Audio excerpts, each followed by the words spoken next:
It's the 1990s, and no matter where you're headed, Republica is ready to go. This is also the time when Mr. Bean got tangled up in the thin blue line, Gwyneth Paltrow trained to be the next Hawkeye in Emma, and Charles Barkley just wanted you to shut up and jam. Hello, my name is Cyril, and that's just one of the Super NES games that we're going to be talking about as we continue our journey through Super Play's Top 600. This is the show where we're reading the verdicts and counting down every review published in the pages of Super Play magazine. Even if that means coming back to Victorian-era London to set up a plot point that may or may not be paid off later. We left off last week with number 301, which means that we're finally in the good half of the list. Specifically, 300 through 251. But let's not waste any time because we don't have a second to spare. Join me as I take a very quick stroll through another 50 Super NES games. Starting out this week, we have number 300, Great Circus Mystery starring Mickey and Minnie.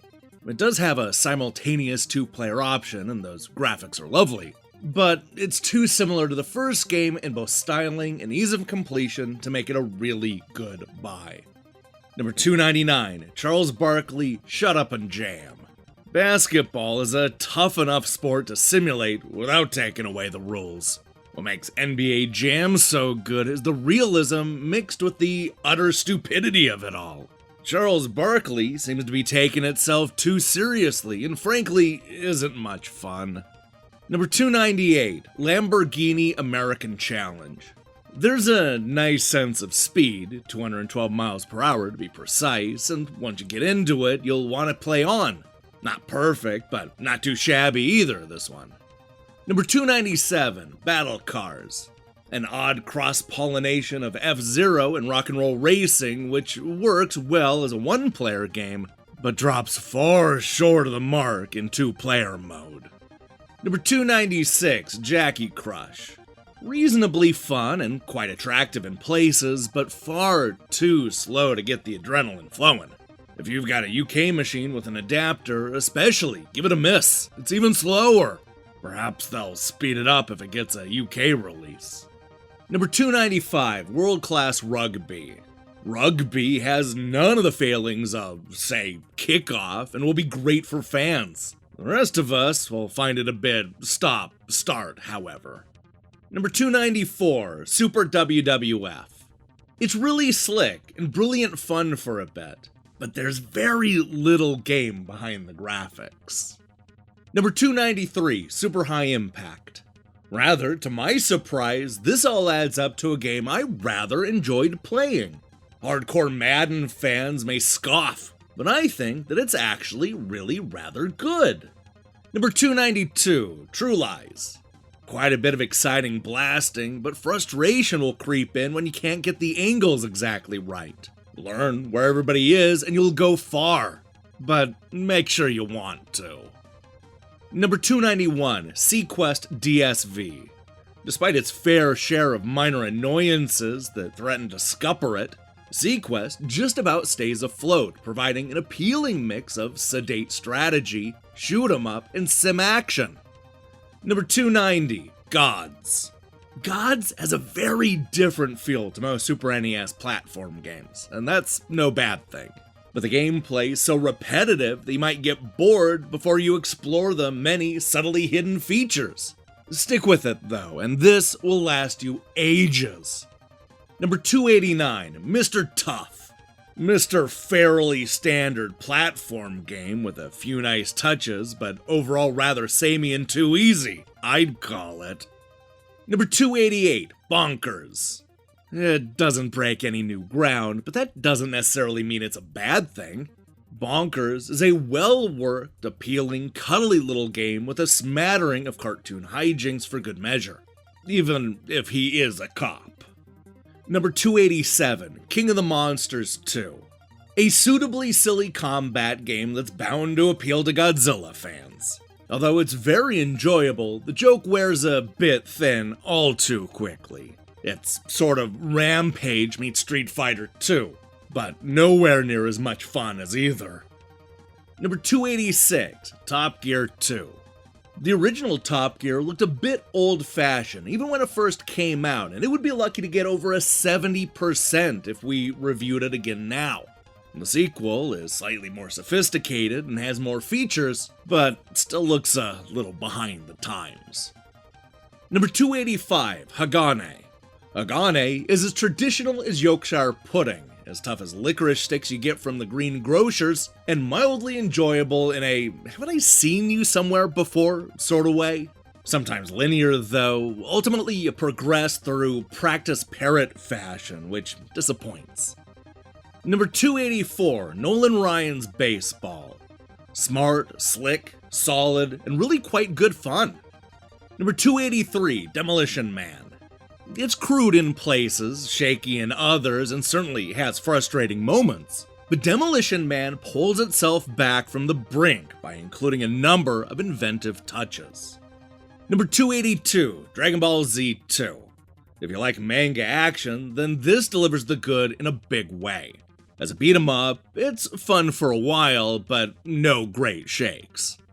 Number 281, Addams Family Values. Gomez and his flashing blade might have served better than Fester for the action elements, but the action puzzle RPG hardcore will find it worth a delve. Number 280, Pinball Dreams. An utterly perfunctory conversion of an overrated hit, which was crying out for a major improvement during its journey to the Super NES. But no one listened. Number 279, Magic Boy.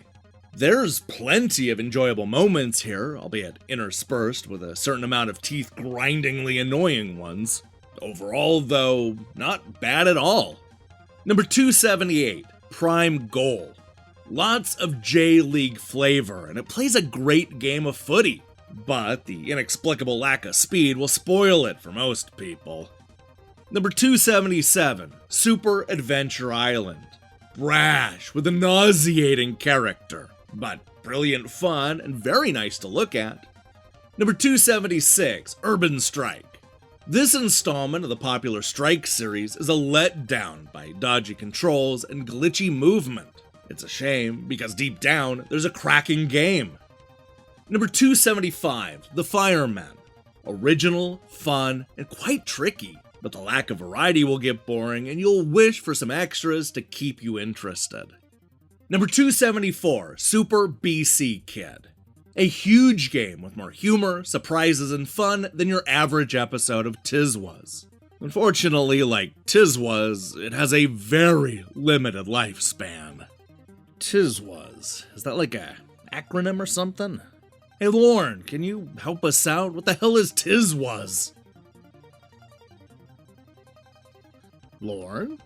Oh hell, did we leave him in the last episode again? Why does this keep happening? Okay, I know what to do. I'm just gonna ask somebody on the street, and here's somebody right here. Hey, mister, can you tell us what Tiz Was is supposed to be? Tiz Was? This is the Victorian era, and I have no idea what you're talking about, good sir. Okay, yeah, I guess I should have expected that answer. However, if I had to venture a guess, I would say that Tiz Was will probably be a children's show running through most of the 1970s before getting cancelled in 1982.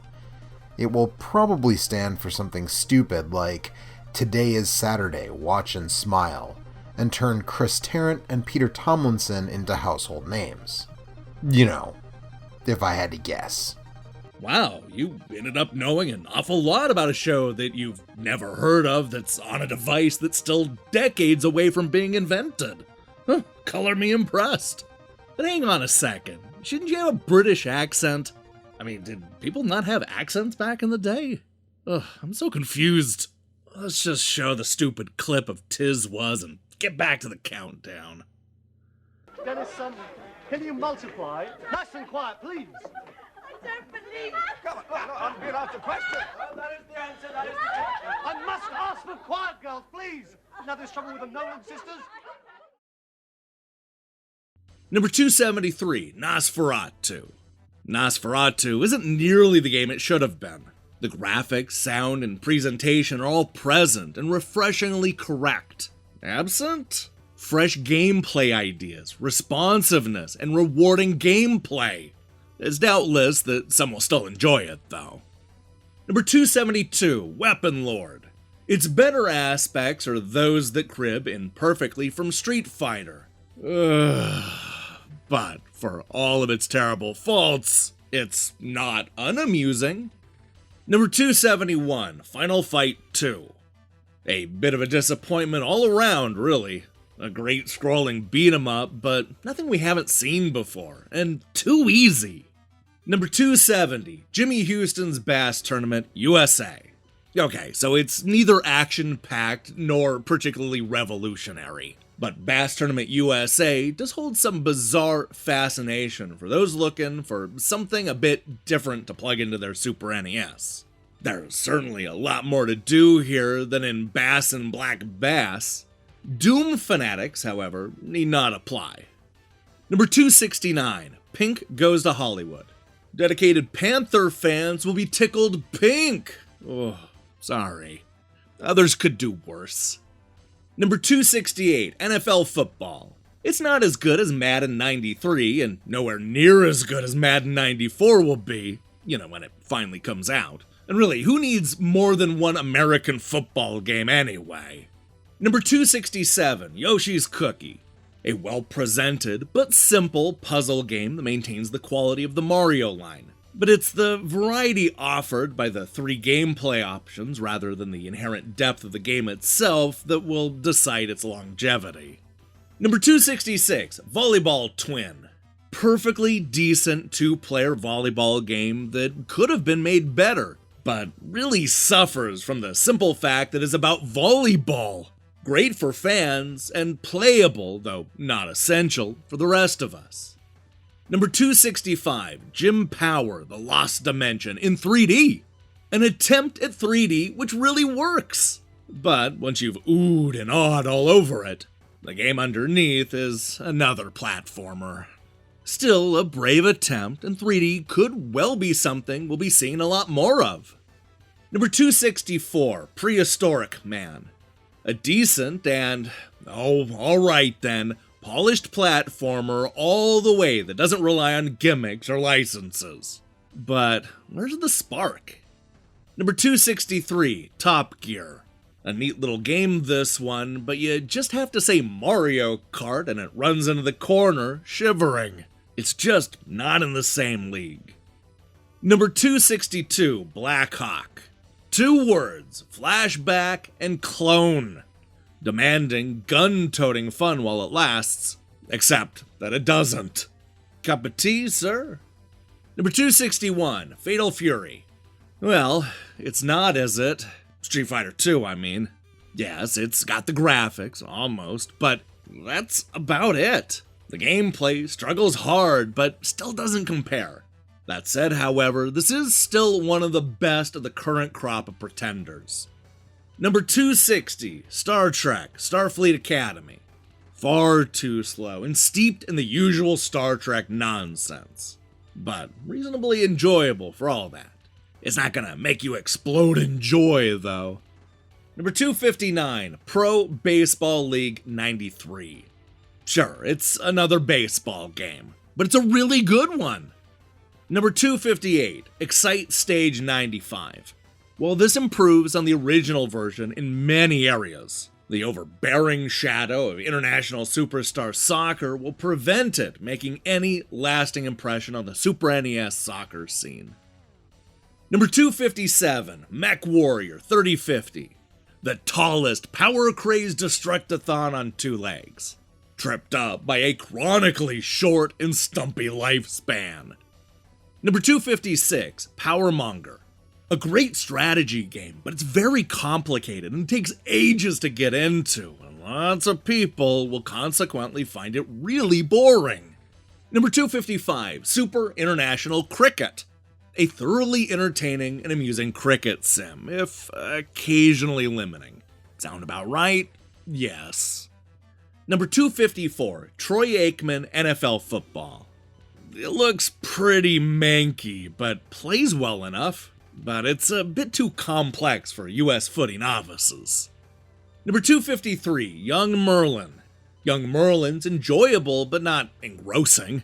It's big, but you won't get lost. It's puzzly, but rarely brain-wrecking. It's fun, but not big fun. It's average. Number 252, World Heroes. Well, it's alright in itself, if a pretty disgraceful ripoff of somebody else's idea, but you'd have to be completely bonkers to buy it. And finally, number 251, Dirt Trax FX. If Sculptured had put as much effort into the making of the game as they did making the admittedly excellent use of the Super FX chip, then Dirt Trax FX would be a stormer. As it is, it falls a fair way short. So, what did we learn from this episode? Well, we learned that Doom fans should definitely not buy a slow-paced fishing game because, it's slow and not in-your-face action. Look, maybe this is something that annoys me more than everybody else, but I hate this kind of review cliche. We get it, some games are niche and won't appeal to everybody. But you never see it the other way around. It's never Chess Master fanatics should probably avoid Street Fighter 2. Really, who knows if that's even true? I mean, I like fast-paced action games and slow-paced simulators. And I doubt I'm the only one. That's the great thing about gaming. It can scratch a bunch of different itches that you didn't even know you had. And now, oh no, boy, this is a transition. On a completely different note, it was Super Play's review of Bonkers, the first instance of ACAB. No, seriously. Look, one thing I know for sure is that we are finally in the second half of this countdown, which is when things will hopefully be turning more positive. We ended today's episode at 77%, so we'll probably be seeing 80% next episode. You can tune in for that on Friday, December 17th, when we'll be counting down numbers 250 through 201. We're setting things up for the end game, which means that we're dangerously close to the new year. For now, I need to find a way back to Lorne, who I think is still stuck in the present day. See you on Friday for more Super Play's Top 600. Now, how do I get out of this era? Hey buddy, you also want to know about the parking situation in Milton Keynes? Wait, that's from next episode. How do you know this stuff? Get away, demon, get away! Hey, thanks for watching this episode of Super Play's Top 600. Man, I can't believe we're more than halfway through this thing.